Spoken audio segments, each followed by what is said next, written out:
Bismillahirrahmanirrahim. Assalamualaikum warahmatullahi wabarakatuh.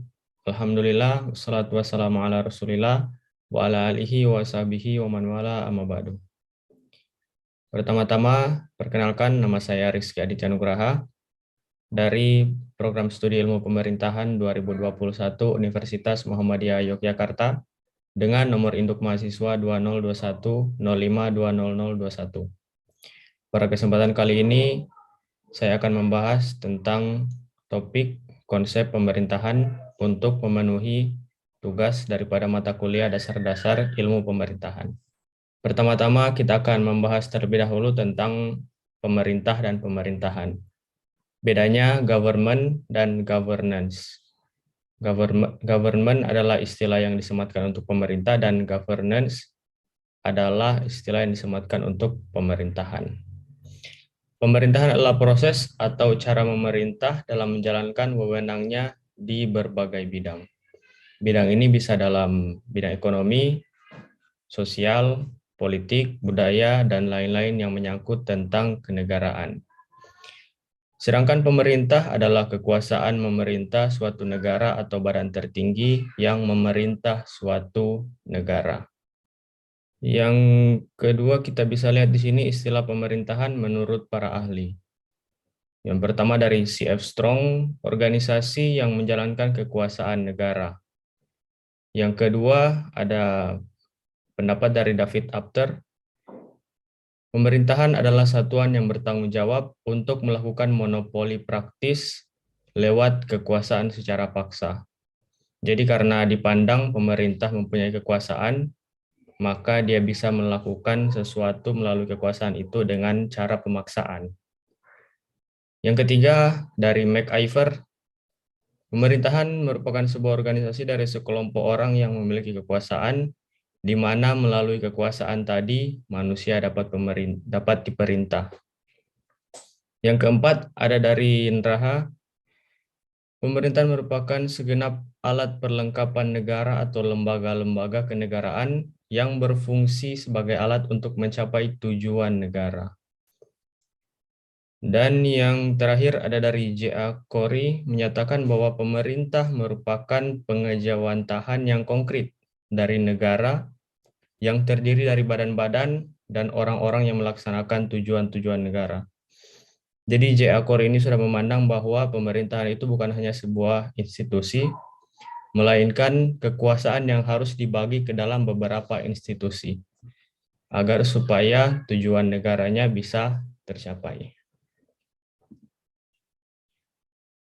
Yang berikutnya ada sistem pemerintahan. Sistem pemerintahan ini ada 4. Yang pertama ada sistem parlementer. Ciri-cirinya yang pertama, presiden berperan sebagai kepala negara, sedangkan Perdana Menteri adalah pemegang kepala pemerintahan eksekutif. Dan yang ketiga, kabinet menteri dibentuk melalui lembaga legislatif atau parlemen. Nah, dalam poin ketiga ini, karena kabinet menteri dibentuk melalui lembaga legislatif atau parlemen, maka menteri-menteri harus bertanggung jawab kepada parlemen, bukan kepada presiden. Di sistem parlementer ini bisa kita ketahui bahwa presiden hanya mempunyai fungsi simbolik. Yang kedua ada sistem pemerintahan presidensil. Di sini presiden memiliki kekuatan yang lebih daripada parlementer. Dari yang pertama kita bisa melihat presiden berperan sebagai kepala negara sekaligus kepala pemerintahan. Yang artinya presiden mempunyai fungsi formal sekaligus juga mempunyai fungsi pemerintahan, menjalankan pemerintahan. Yang kedua, eksekutif tidak bertanggung jawab kepada legislatif atau parlemen. Yang ketiga, kabinet menteri dibentuk oleh presiden. Nah, dalam poin ketiga, karena kabinet menteri dibentuk oleh presiden, maka menteri harus bertanggung jawab kepada presiden, bukannya kepada parlemen. Yang ketiga, ada sistem pemerintahan campuran atau kuasi. Ciri-cirinya yang pertama, menteri-menteri dipilih oleh parlemen. Yang kedua, lamanya masa jabatan eksekutif ditentukan pasti dalam konstitusi. Dan yang ketiga, menteri-menteri tidak bertanggung jawab baik kepada parlemen maupun kepada presiden. Yang keempat, ada sistem Referendum. Setuju atau tidak setujunya rakyat terhadap kebijaksanaan yang telah, sedang, dan akan dilaksanakan oleh parlemen atau eksekutif. Nah, tidak banyak negara yang menggunakan sistem referendum ini karena mempunyai kelemahan, yaitu memerlukan waktu yang sangat lama ketika membuat kebijakan. Nah, kelebihannya, sistem ini melibatkan rakyat secara langsung dalam pengambilan keputusan untuk kesejahteraan rakyat itu sendiri. Makanya sistem ini disebut dengan demokrasi terbuka, karena kekuasaan rakyat tidak diwakili oleh siapapun, melainkan langsung dilakukan sendiri oleh rakyat. Pembagian kekuasaan, konsep pembagian kekuasaan ini digagas oleh Montesquieu yang dibagi ke dalam 3 lembaga, yaitu yang pertama lembaga eksekutif, lembaga legislatif, dan lembaga yudikatif.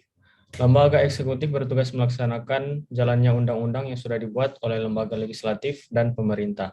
Pemerintah yang dimaksud adalah lembaga eksekutif itu sendiri. Yang kedua, lembaga legislatif bertujuan untuk membahas dan mengesahkan rancangan undang-undang menjadi sebuah undang-undang. Dan yang ketiga, lembaga yudikatif mengurus dan mengadili perkara sengketa sesuai dengan ketetapan hukum yang ada.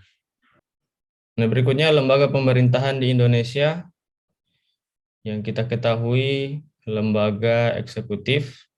Lembaga eksekutif bisa juga disebut sebagai pembagian kekuasaan secara vertikal, yaitu presiden di tingkat nasional dan turun lagi ke gubernur.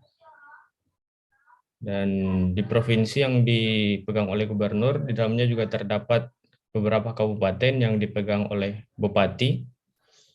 Di dalam kabupaten juga terdapat beberapa kecamatan yang di dalamnya ditanggung-jawabi oleh seorang camat, dan di dalam kecamatan terdapat juga beberapa desa yang dipimpin oleh kepala desa, dan seterusnya. Yang lembaga kedua adalah lembaga legislatif. Yang pertama ada Majelis Permusyawaratan Rakyat, yang kedua Dewan Perwakilan Rakyat, dan yang ketiga Dewan Perwakilan Daerah. DPR ini mempunyai berbagai perwakilan juga di dalam daerah-daerahnya masing-masing. Di tingkat provinsi, kita bisa menemukan DPRD, Dewan Perwakilan Rakyat Daerah Provinsi. Begitu juga di tingkat kabupaten, kita bisa menemukan DPRD Kabupaten. Dan yang berikutnya ada lembaga yudikatif, yaitu Mahkamah Agung, Mahkamah Konstitusi, dan Komisi Yudisial. Fungsi pemerintahan ada 4, yaitu yang pertama regulasi, pelayanan, pemberdayaan, dan pembangunan. Fungsi regulasi untuk mengatur masyarakat agar tercipta suatu kondisi tatanan sosial yang baik. Fungsi ini termasuk dalam fungsi primer, berjalan secara terus-menerus, dan berhubungan positif dengan keberdayaan masyarakat. Makin berdaya masyarakat, maka tentunya makin meningkat fungsi regulasi tersebut. Karena makin berdaya masyarakat, tentu permasalahan yang akan timbul akan makin kompleks. Yang kedua ada fungsi pelayanan. Pelayanan yang dilakukan oleh pemerintah disebut pelayanan publik. Pelayanan adalah pemberian kebutuhan masyarakat dari pemerintah untuk tujuan kesejahteraan. Pemerintah tidak hanya memiliki kewenangan untuk memerintah, tetapi juga memiliki kewajiban untuk melayani masyarakat, memenuhi kebutuhan atau kepentingan dari masyarakat. Yang ketiga, pemberdayaan untuk memperkuat keberdayaan masyarakat, tingkat keberdayaan masyarakat. Khususnya kelompok lemah yang memiliki ketidakberdayaan baik karena kondisi internal maupun karena kondisi eksternal. Fungsi ini yaitu bertugas untuk meningkatkan kualitas sumber daya manusia dalam suatu negara. Dan terakhir ada fungsi pembangunan. Tujuan utama dari fungsi pembangunan adalah menciptakan kemakmuran dalam masyarakat. Kemakmuran yang seringkali dimaksud melalui pembangunan dominan terdapat pada bidang ekonomi. Fungsi pembangunan ini bersifat sementara, apalagi pada negara-negara berkembang. Fungsi pembangunan ini hanya bisa dilaksanakan secara maksimal pada negara berkembang. Berikutnya ada tata kelola pemerintahan. Tata kelola pemerintahan ini seringkali juga disebut sebagai manajemen pemerintahan, itu maknanya hampir sama. Nah, manajemen pemerintahan yang kurang baik melahirkan istilah good governance, ditambahkan kata good, kata sifat good di depannya, yang berarti baik, untuk membenahi kesalahan dan kekurangan dalam pengelolaan pemerintahan menuju ke arah yang lebih baik dan sempurna, sesuai dengan kata sifat yang ditambahkan di depannya. Good governance, penyelenggaraan pemerintahan yang baik. Nah, konsep good governance ini mempunyai 3 pilar yang melaksanakan perannya masing-masing. Yang pertama ada government atau pemerintah. Yang kedua ada civil society atau masyarakat madani. Bisa juga kita sebut sebagai masyarakat yang mandiri dan demokratis. Dan yang ketiga ada private sector atau sektor swasta. Nah, ketiga ini mempunyai hubungan yang saling berikatan dan tidak bisa dipisahkan satu sama lain, karena saat ini dalam penyelenggaraan pemerintahan tidak bisa sukses apabila hanya pemerintah sendiri yang melakukan pergerakan. Harus ada kolaborasi dengan pihak-pihak yang lain. Berikutnya ada prinsip-prinsip dari good governance. Prinsip-prinsip yang harus dipenuhi untuk mewujudkan sebuah penyelenggaraan pemerintahan yang baik. Yang pertama, efektif. Artinya penyelenggaraan harus tepat sasaran sesuai dengan perencanaan strategis yang ditetapkan. Yang kedua, efisien. Penyelenggaraan dilakukan secara hemat, berdaya guna, dan berhasil. Yang ketiga, transparan. Segala kebijakan yang dilakukan oleh penyelenggara negara bersifat terbuka. Semua orang dapat melakukan pengawasan secara langsung, sehingga mereka dapat memberikan penilaian kinerjanya terhadap hasil yang telah dicapai. Yang keempat, akuntabel. Penyelenggara pemerintah bertanggung jawab terhadap kebijakan yang ditetapkan. Dan yang terakhir, mempertanggungjawabkan kinerjanya kepada seluruh warga negara pada setiap akhir tahun penyelenggaraan pemerintahan atau setiap periodisasi tertentu.